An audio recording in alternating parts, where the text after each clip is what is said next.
नाज़रीन, एक ऐसा लीडर जो आज़ादी से पहले हिंदुस्तानी शहरी था, फिर वो 1947 से 1971 तक अगले 23 बरस पाकिस्तानी रहा और सुकूत ढाका के बाद बांग्लादेश का शहरी बना। तो यकीनन आप जान चुके होंगे कि हम बांग्लादेश के बानी शेख मुजीबुर रहमान के बारे में जानने वाले हैं। बतौर स्टूडेंट लीडर पाकिस्तान बनाने की जद्दोजहद करने वाले और आज़ादी के लिए जेलों में मारे खाने वाले शेख मुजीबुर रहमान और जुल्फ़िकार अली भुट्टो की लड़ाई आखिर क्या थी?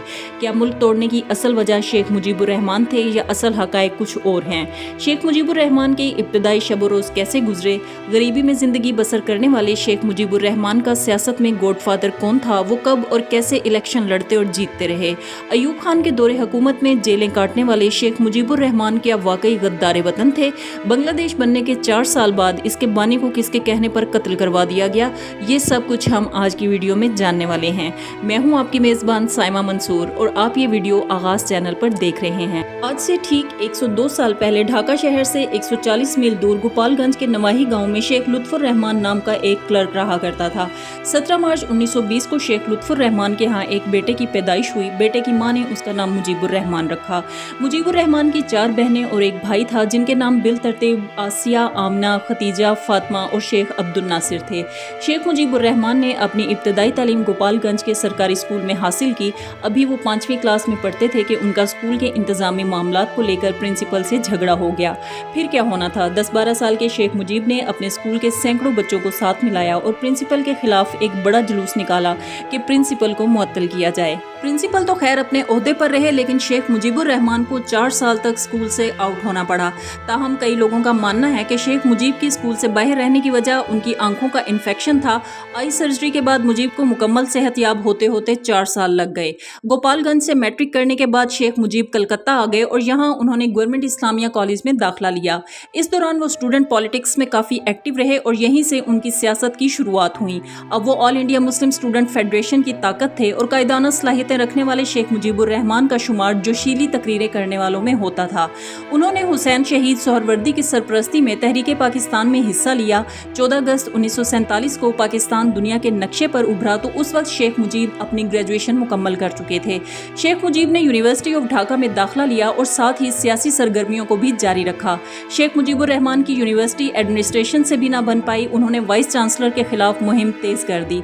कभी जुलूसों की क़यादत की तो कभी भूख हड़ताल। तो फिर क्या होना था? शेख मुजीब को न सिर्फ जेल का मेहमान बनना पड़ा बल्कि उन्हें यूनिवर्सिटी से भी फारिग कर दिया गया और वो अपनी तालीम जारी न रख पाए। कायद-ए-आज़म मोहम्मद अली जिन्नाह की वफात के बाद मशरकी पाकिस्तान में बंगाली को कौमी ज़बान बनाने की तहरीक जोर पकड़ने लगी और दंगे फसादात होने लगे तो इसमें शेख मुजीबुर रहमान आगे थे। फिर जब मौलाना भाषानी और हुसैन शहीद सोहरवर्दी की क़यादत में ईस्ट पाकिस्तान अवामी मुस्लिम लीग के नाम से अलग सियासी धड़ा बना लिया गया तो शेख मुजीबुर रहमान भी मुस्लिम लीग से राहें जुदा करके इसमें शामिल हो गए और इन्हें पार्टी का जनरल सेक्रेटरी बना दिया गया। याद रहे कि बाद में ईस्ट पाकिस्तान अवामी मुस्लिम लीग का नाम बदलकर सिर्फ अवामी लीग रख दिया गया। इस दौरान कई बार उन्हें जेलों की हवा खाना पड़ी। 1954 में वो पहली बार बंगाल असम्बली के मेंबर मुंतखब हुए और उन्हें मशरकी पाकिस्तान के चीफ मिनिस्टर ए.के. फजल हक ने अपनी काबीना में शामिल करते हुए वजारत ज़राअत का कलमदान दिया। अगले ही साल वो पाकिस्तान की दूसरी कानून साज असम्बली के मेंबर मुंतखब हुए। वो अयूब खान के मार्शल लॉ तक रुकने असम्बली रहे। अयूब खान ने शेख मुजीबुर रहमान को 3 साल तक जेल में कैद किए रखा, लेकिन वो जेल में बैठकर भी अपनी सियासत करते रहे। तब उन्होंने अंडरग्राउंड रहते हुए मुसल्लह जद्दोजहद भी शुरू की। शेख मुजीब की तरफ से ऑर्डर्स थे कि उर्दू बोलने वालों और ऐसे बंगालियों को चुन चुन कर निशाना बनाया जाए जो अपने दिल में मगरबी पाकिस्तान के लिए जर्रा बराबर भी हमदर्दी रखते हैं। 1963 में हुसैन शहीद सोहरवर्दी की पुरस्रार मौत के बाद शेख मुजीबुर रहमान अवामी लीग के सरबराह बने। 1964 के सदारती इंतखाबात में अवामी लीग ने अयूब खान के मद्दे मुकाबिल मोहतरमा फातिमा जिन्नाह को खुलकर सपोर्ट किया। आपको ये जानकर हैरानगी होगी कि सदारती इंतखाबात के लिए फातिमा जिन्नाह के नॉमिनेशन पेपर्स जमा करवाने वाले यही शेख मुजीबुर रहमान थे। शेख मुजीबुर रहमान फातिमा जिन्नाह की इलेक्शन कैंपेन के इंचार्ज थे। अगर आप उस दौर की तस्वीर देखें तो वो यकीनन हर तस्वीर में आपको फातिमा जिन्नाह के साथ ही नजर आएंगे। उन्होंने फातिमा जिन्नाह को ईस्ट पाकिस्तान में वेलकम कहा और उनके बड़े बड़े इंतखाबी जलसे, जुलूस और रैलियां कराईं। यही वजह थी कि मशरकी पाकिस्तान में फातिमा जिन्नाह ने रिकॉर्ड वोट हासिल किए, लेकिन मजमूई तौर पर जनरल अयूब खान का पलड़ा भारी रहा और वो सदर पाकिस्तान बने। उस दौर की अखबारात को खंगाला जाए तो अयूब खान अलल ऐलान कहा करते थे कि फातिमा जिन्नाह भारतीय और अमरीकी एजेंट हैं और उन्हें वोट देने का मतलब पाकिस्तान तोड़ने के मुतरादिफ होगा। सदारती इंतखाबात के दौरान मशरकी पाकिस्तान में शेख शेख मुजीब उर रहमान ने अयूब खान के खिलाफ नफरत की फिजा बना दी थी। आप इसे इंतकामी कार्रवाई कहें या कोई और नाम दें, लेकिन ये एक हकीकत है कि अयूब खान के दौरे हुकूमत में शेख मुजीब और उनके साथियों ने कड़ा वक्त देखा और कई मुसीबतें झेली और फिर आहिस्ता आहिस्ता मुजीब एंड कंपनी मगरबी पाकिस्तान से बेजार होते गए। शेख मुजीब ने 6 नुकात पेश किए जो कि यकीनन वफाक पाकिस्तान की नफी थी। तब शेख मुजीब का नाम अगरतला साजिश में भी लिया जाता रहा और कहा गया कि 6 नुकात असल में इंडिया के साथ मिलकर पाकिस्तान तोड़ने की साजिश है। पानी सर से गुजरने लगा तो मशरकी पाकिस्तान में फौजी ऑपरेशन करना पड़ा और शेख मुजीब को गिरफ्तार कर लिया गया। उन्हें बाद में ढाका से साहिवाल जेल शिफ्ट कर दिया गया, जबकि वो फैसलाबाद और मियांवाली की जेलों में भी कैद रहे। तब उन पर मुल्क दुश्मनी और बगावत के जुर्म में मुकदमा चलाने के लिए एक खसूसी ट्रिब्यूनल भी कायम किया गया, लेकिन शेख साहब ने इस ट्रिब्यूनल का बायकॉट किया। लेकिन फिर कुछ अरसे के बाद अयूब खान को मशरकी पाकिस्तान के सियासतदानों को गोलमेज कॉन्फ्रेंस में शिरकत के लिए आमादा करने पर अगरतला केस वापस लेकर ट्रिब्यूनल को खत्म करना पड़ा। 1970 का जनरल इलेक्शन अवामी लीग और शेख मुजीब ने 6 नुकात की बुनियाद पर लड़ा था। अवामी लीग के सरबराह मुजीब उर रहमान ढाका शहर के 2 हलकों NE 111 और 112 से उम्मीदवार थे, जहां उन्हें वाज़े बरतरी मिली और वो दूसरी मरतबा पाकिस्तान की कौमी असम्बली के मेंबर मुंतखब हुए।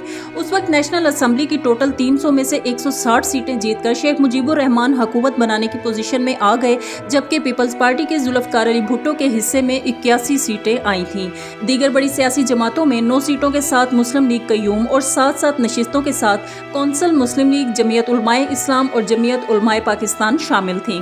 तारीख में पहली बार ऐसा हुआ था कि मशरकी पाकिस्तान में अवामी लीग, सिंध और पंजाब से पीपल्स पार्टी, सरहद और बलोचिस्तान से जमीयत उलमाए इस्लाम और नेशनल अवामी पार्टी ने अक्सरियत हासिल की थी। 1970 के आम इंतखाबात के बाद शेख मुजीब उर रहमान आईनी लिहाज से इक़्तिदार के हकदार थे और पूरा ढाका उनके साथ खड़ा था। हमारी सियासी क़यादत का फ़र्ज़ था कि वो शेख मुजीब उर रहमान को इक़्तिदार मुंतकिल करने और उन्हें हुकूमत बनाने की दावत देते, मगर जनरल याहिया खान और भुट्टो साहब को ये सब काबिल कबूल ना था और जाहिर है ये इतना आसान भी ना था। कई लोगों का ये भी मानना है कि अगर इक़्तिदार शेख मुजीब उर रहमान के हवाले कर दिया जाता तो मशरकी पाकिस्तान के साथ साथ मगरबी पाकिस्तान भी टूट जाता। ये वो दौर था जब पूरे मुल्क में शोरिश थी और हर तरफ अनारकी फैल रही थी। इस सारे बहरान में भारत के घिनौने किरदार से भी इनकार नहीं किया जा सकता। सदर याहिया खान ने दस्तूर साज असम्बली का इजलास नहीं तलब किया तो मार्च 1971 में मुजीब उर रहमान ने अदम ताउन की तहरीक शुरू कर दी, जिसके बाद मशरकी पाकिस्तान में फौजी कार्रवाई शुरू कर दी गई और शेख मुजीब उर रहमान को गिरफ्तार कर लिया गया। फौजी ऑपरेशन नाकाम रहा और बिल आखिर पाक फौज ने शेख मुजीब उर रहमान की हिमायत में लड़ने वाले भारतीय फौजों के सामने हथियार डाल दिए। 16 दिसंबर 1971 हमारी तारीख का वो स्याह दिन था जब पाकिस्तान 2 लख्त हो गया। जनवरी 1972 को मुजीब उर रहमान को रिहा कर दिया गया और वो लंदन और दिल्ली के रास्ते ढाका पहुंचे और 12 जनवरी को उन्हें बांग्लादेश का वजीर आजम नामजद कर दिया गया। इसमें शक व शुबा ही नहीं कि शेख मुजीब उर रहमान ने तहरीक पाकिस्तान में कारकुन की हैसियत से हिस्सा लिया था और वो सदारती इंतखाबात में अयूब खान के खिलाफ मादरे मिल्लत के हामी थे। बावजूद इसके कि भुट्टो साहब से गलतियां हुई, लेकिन ये भी तल्ख हकीकत है कि मुजीब दरपर्दा हिंदुस्तान से राब्ते में था और आज़ाद बांग्लादेश ही उसकी मंजिल था। बांग्लादेश बनने के बाद बरतानवी सहाफ़ी को दिए गए एक इंटरव्यू में शेख मुजीब उर रहमान का कहना था कि मैं 1948 से ही आज़ाद बांग्लादेश के क़याम के लिए काम कर रहा था। जिस शेख मुजीब को जुल्फ़िकार अली भुट्टो पाकिस्तान तोड़ने वाला, गैरों का आलाकार और गद्दार मिल्लत समेत कई अलकाबात देते रहे, सकूते ढाका के बाद भुट्टो साहब उसी मुजीब से ऐसे बगलगीर होते थे कि जैसे दोनों सगे भाई मुद्दतों बाद मिले हों। और फिर चश्मे फलक ने वो नज़ारा भी देखा कि जब फरवरी 1974 में पाकिस्तान दुश्मन कहलाए जाने वाले शेख मुजीब इस्लामी सरबराही कौंसिल में शिरकत के लिए लाहौर आए और दुनिया ने उसी गद्दार को जुल्फ़िकार अली भुट्टो के साथ खुशगपियों में मसरूफ और हाथों में हाथ डाले देखा। 15 अगस्त 1975 के रोज जब इंडिया अपना कौमी दिन मना रहा था तो उसी रोज बांग्लादेश की फौज ने बगावत कर दी। शेख मुजीब उर रहमान पर कातिलाना हमला हुआ जिसमें वो खुद, उनकी अहलिया, तीनों बेटों समेत स्टाफ के 18 लोग मारे गए। सिर्फ उनकी 2 बेटियां शेख हसीना और शेख रेहाना जिंदा बची जो उस वक्त बैरून मुल्क थीं। पाकिस्तान के नामवर तज्जिया निगार जनाब औरिया मकबूल जान सानिया मशरकी पाकिस्तान के तनाजुर में अपने एक कॉलम में लिखते हैं कि बांग्लादेश की तख्लीक की कहानी 3 किरदारों के गिर्द घूमती है जिन्होंने हवसे इक़्तिदार में पाकिस्तान से दुश्मनी की। तारीख शाहिद है कि सिर्फ वो तीनों ही नहीं बल्कि ان کے پورے خاندان آج 48 سال گزرنے کے باوجود بھی ایسی قبر کو ترس رہے ہیں جہاں کوئی شخص طبی موت کے بعد دفن ہو۔ اندرا گاندھی، ان کے دونوں بیٹے سنجے اور راجیو، شیخ مجیب الرحمان، بیوی فضیلت، بیٹا شیخ کمال، بھائی شیخ نثار، 10 سالہ بیٹا شیخ رسول اور بیٹا شیخ جمال، ذوالفقار علی بھٹو، ان کے دونوں بیٹے اور بیٹی بے نظیر بھٹو، سب کے سب ایسے ہی اپنے انجام کو پہنچے۔